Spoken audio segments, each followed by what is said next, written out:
Art comique parce que déjà au départ c'est le Festival des Arts Burlesques hein, qui est né en 2003. Aujourd'hui, 18 ans après, il a évolué. Sa programmation a évolué depuis quelques années. Le burlesque était moins en moins présent et d'autres styles d'humour sont arrivés et donc il était logique que le nom évolue aussi.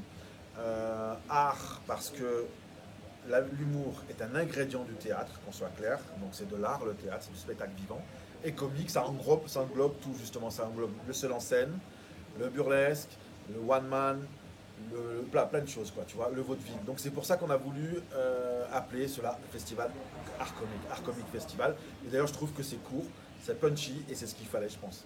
Le festival, en fait, depuis 4 ans, en fait, depuis que j'en suis le directeur artistique avec une nouvelle équipe, on structure de plus en plus le festival.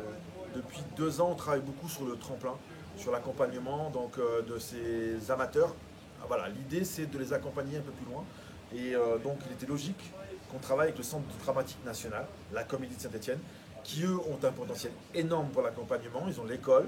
Et donc l'idée c'est de travailler ensemble pour essayer de réfléchir à moyen, court terme, à un accompagnement sur des formations. Puis aussi, il y a un nouveau partenaire, c'est le Méliès.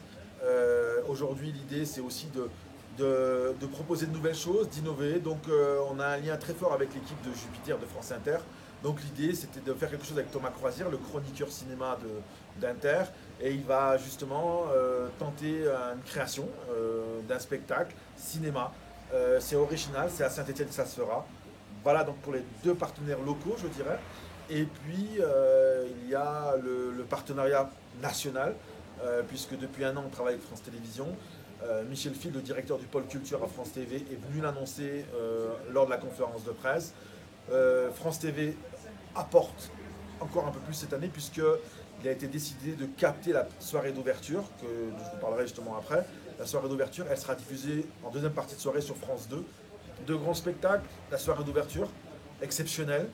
Anne Romanoff, Michel Gouvenat, Pablo Mira, Alex Vizorek, Elodie Pou, Nadia Rose, Eric et Quentin. Un plateau exceptionnel créé pour le festival, en captation pour France 2. Donc ça, ce sera le 11 février. Et puis la soirée stand-up féminine avec Nicole Ferroni. Et puis il y a plein de choses. Et c'est vrai que je ne peux pas dire tel ou tel, parce qu'en fait tout est à découvrir. Nous sommes en zone rouge, donc nous appliquons les règles qui sont aujourd'hui une jauge à 60-70%. Donc pour un centre de congrès, on sera sur une billetterie à 550 billets.